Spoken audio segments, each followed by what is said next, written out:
Good morning students. मैं आपका Urdu teacher Naeem Barkat, language coordinator Masroor children academy prep जमात में आज हम लेसन नंबर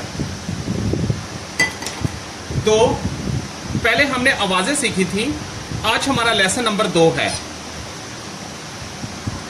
इसमें जो हमने आवाजें सीखी हैं उनको एक दफा दोहराई करेंगे और हरूफ को लिखना सीखेंगे।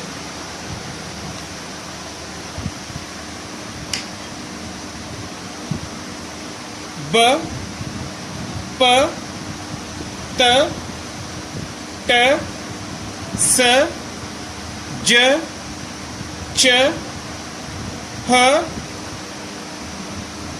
ख,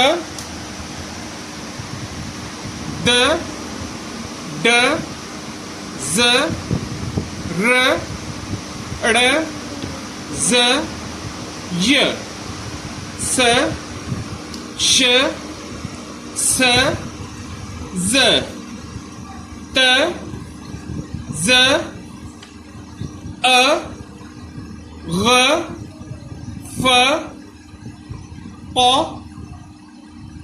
क, ग, ल, म, न, ह, आ, ओ, ई, ए।